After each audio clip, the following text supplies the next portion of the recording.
Hey everybody, this week's recap is brought to you by the Ultimate Game Night Bag. And hello everybody, I'm back home after almost half a year on the road. I am once again surrounded by my beautiful babies here in my little filming room with my microphone and my cameras and all that, and the Ultimate Game Night Bag, which is sponsoring this week's recap. And I just want to give you a quick tour of the basics. Let's start with the outside. It's basically standard size, so you could actually use it as overhead compartment luggage on a flight if you were flying with it, but it's got lots of different ways to carry. You can hold it as a duffel. You've got the overhead to carry and keep all your games inside flat. Along the back, of course, it can be a backpack with incredibly reflective stripes, by the way. These things really pop quite a bit.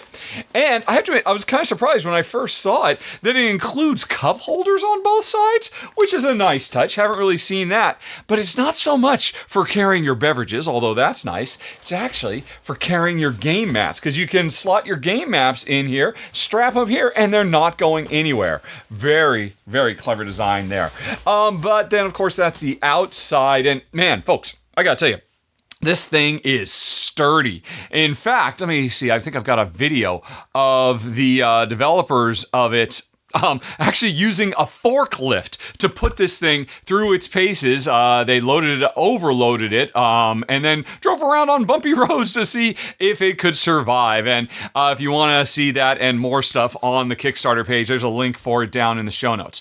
Anyway, though, folks, that's the outside. The inside, as you might expect, is where you put your beautiful babies. Lots of room for lots of games. You expect, this one big central cavity, but there's some fun extra stuff as well. On the front, you've got space for, tiny games. Have you tried this, folks? This is fantastic as an aside, or, writing utensils, whatever you might need. There's also another one on the top for even more games, although actually I kind of like it for carrying a laptop or a tablet or other sorts of things. So anyway, this is a wonderful bag, incredibly sturdily made, a lot of flexibility and variety, and some cool new features as well. And it is going to be crowdfunding this week. Again, there's a link for it down in the show notes if you want to know more. And sponsor segment over. I'm back, baby! And so is Jen. She's out there right now working on getting her shop up and running again after taking a half-year hiatus. Gamerglass.art will probably be up and running probably a week from now. Oh man, so many stories from the open road, but that's not what I'm here to tell you about today, folks. As always, I'm just here to recap the last week. 3 things. Games that went up on my channel. Games that are videos that went up on other people's channels. And new interesting games that are on Board Game Geek, right? You know how this works. If there's only one section or another you want, you can just follow the links down in the show notes or use the scrub bar to jump to the given section. But for starters, let's talk about what's on the channel. If you happen to support the show at patreon.com or here on YouTube as a member, you got a new exclusive video. It's my monthly ramble where I talk about all kinds of board game topics. And this time, I did my yearly call list, talking about all the games I got rid of last year and breaking down in excruciating detail sometimes exactly why. Of course, anybody can go to gone.rahdo.com and get a rough idea of what I got rid of. But if you want to know the stories behind the I'm out of room and I'm gonna get rid of this game to make more room type stuff, well, that's what this ramble is for, and it is available again right now for folks who back the show. Thank you as always to help keep Rahdo running and all the rest of it. So that was an exclusive for everybody, but there's lots more videos starting. Oh man, this was the week of Shay. He had 3 run-throughs on the channel, starting with a preview of the new Tribunal expansion for Veiled Fate, which is blowing up on crowdfunding right now, and Shay shows why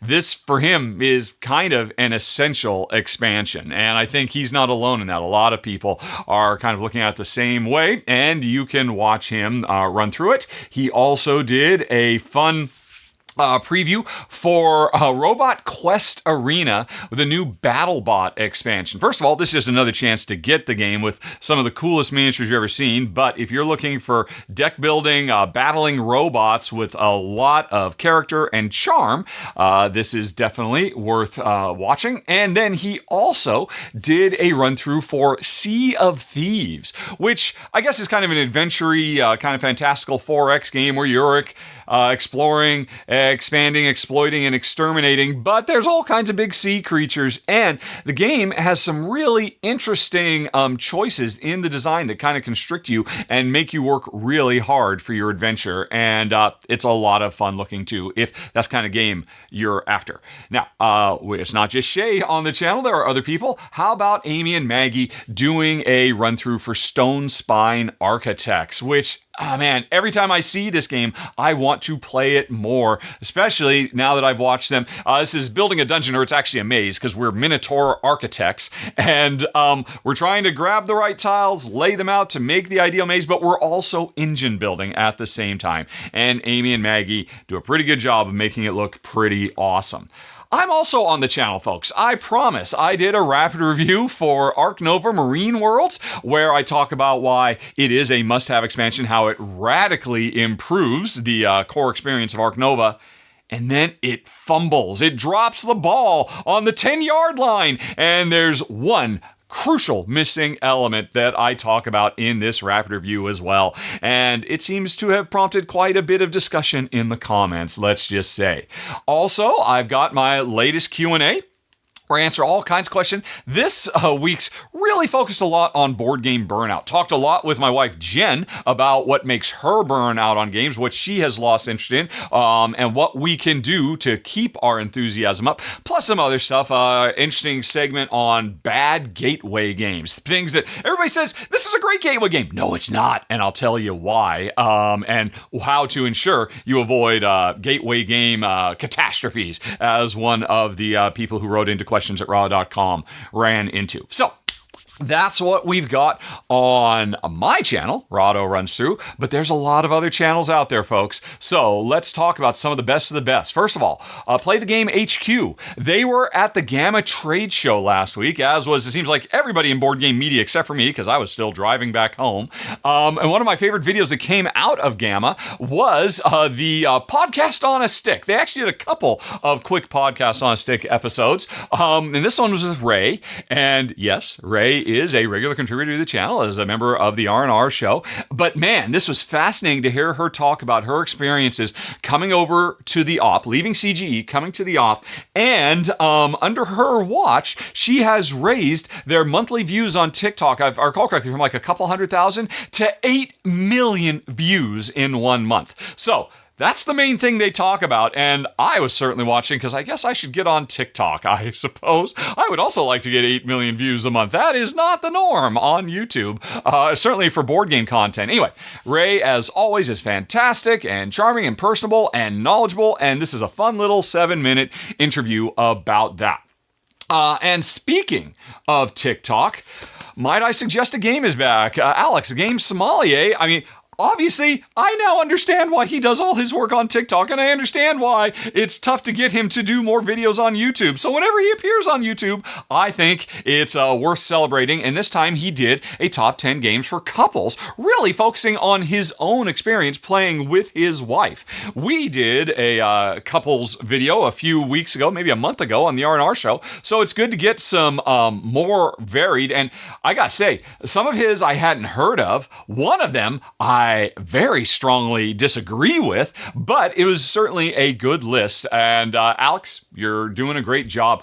More YouTube, please. Although, again, 8 million views on TikTok. I can't blame you.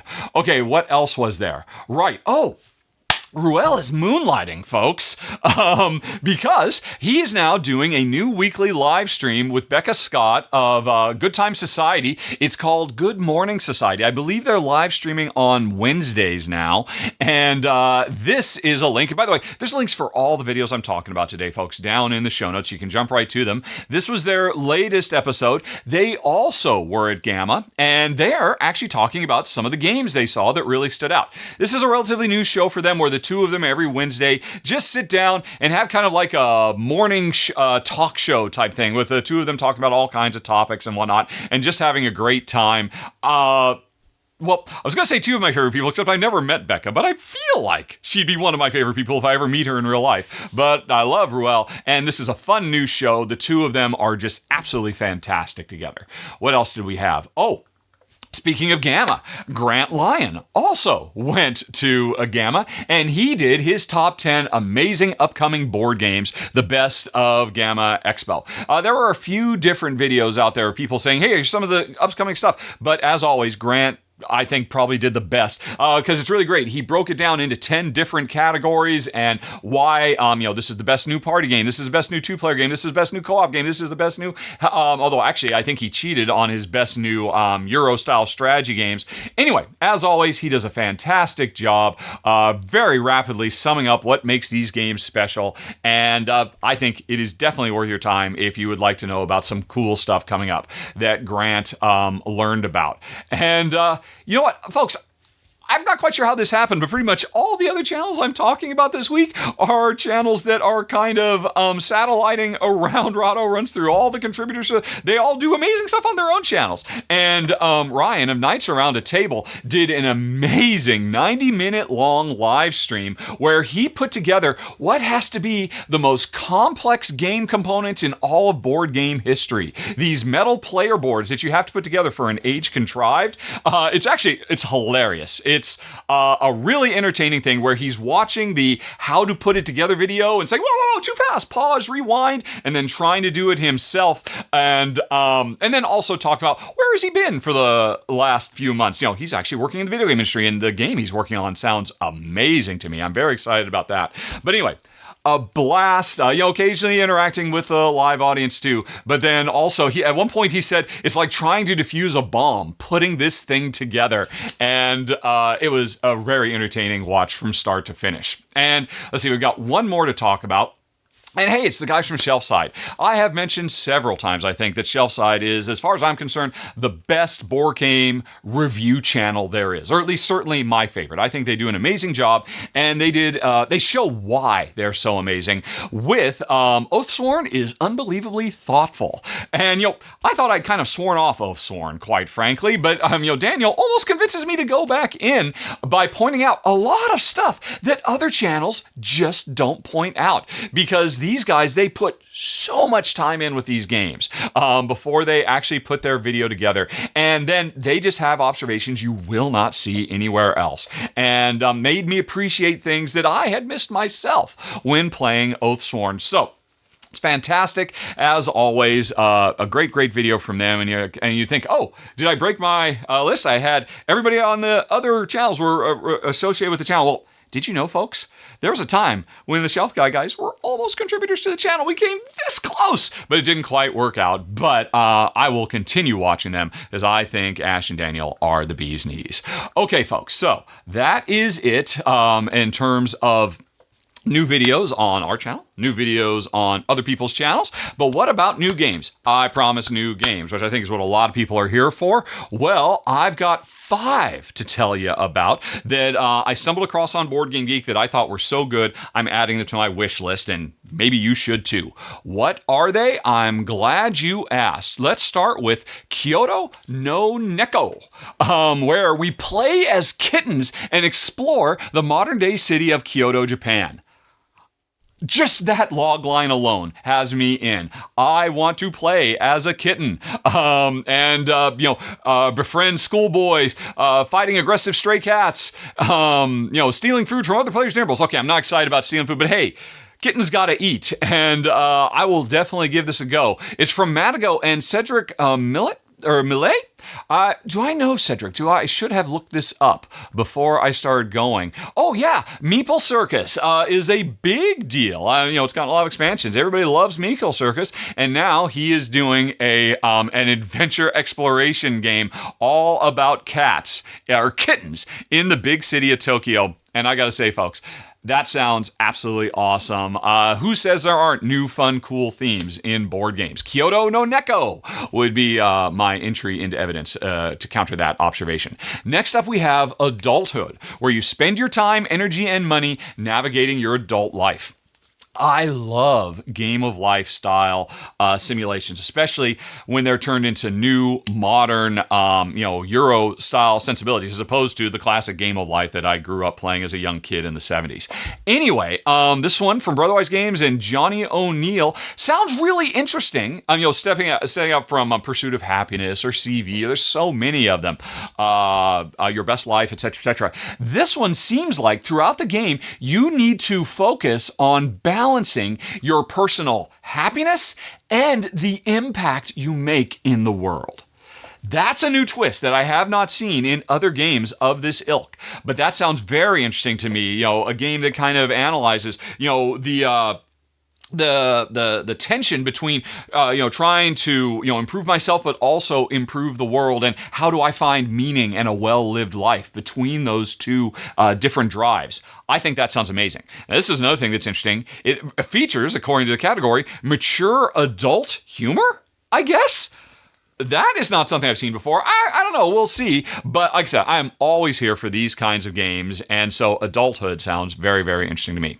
Then there is Rebirth, where we restore old lands to their former beauty in a cozy, hopeful future. Now, this is interesting. It's designer Reiner Knizia and publisher Mighty Boards. That's a cool new combo. It sounds from the description like a fairly lightweight tile laying game.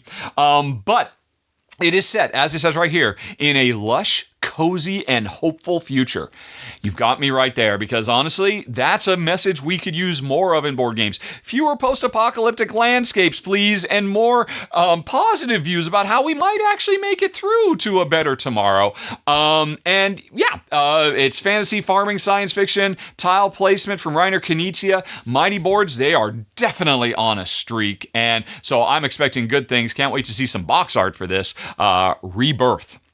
Okay, then there is Chateau Combo. Chateau Combo, where you draft people in the lower and upper city to create a valuable house. Now, this is what really drew my eye, aside from the box art, which I think is actually very attractive, it's a quick and nifty game from the publisher of Far Away. Far Away was in my wife's top 10 best games last year. She loved it so much. It is really flying under the radar and deserves more attention. So just taking an opportunity to say, people, go check out Far Away. It's amazing. There's a reason to talk about this, but the description sounds really neat too, where we spend coins to draft 9 cards from 2 open markets, creating a 3x3 square of people interacting with each other to trigger instant and end-of-game bonuses. I know that's the kind of stuff I like. Trying to get the right cards, having enough money to get them, put them in the right space to activate adjacent things or trigger in-game bonuses. That all sounds fantastic. And again, Catch-Up Games knocked it out of the park with Far Away, so I expect good things for Chateau Combo. And then the last one I've got is Eat Them All. EATZEMALL. This is a zombie game, folks. And actually, this one does have some pictures, so I'm going to go ahead and show a picture of it. It's a zombie game where we're the zombies. We're not the brave humans, each one with their own special, unique player powers and whatnot that are fighting off the waves of zombies that are storming the house and all that. We're controlling the waves of zombies. And as we take those humans down, we absorb their powers into our horde and become more powerful. That is, for me, a very, very cool twist. Approaching the subject matter from a completely different direction. And, the box art looks great. This, shot of the game set up looks like it could be a lot of fun. So this is very promising to me. Controlling the horde, trying to get them to overrun the hapless humans so we can eat them all. And that is it, folks. All right. I'm back. Let me know what you think down in the show notes. But as always, folks, you waited till the end. There's the playlist with all the videos I just talked about. And again, you can follow the links down in the show notes. And oh my gosh, I gotta get back to work, folks. You can't see, there's just junk everywhere all around. It's gonna take Jen a while to set this up. It's gonna take me a while to get up and running too. So I gotta get back to it. So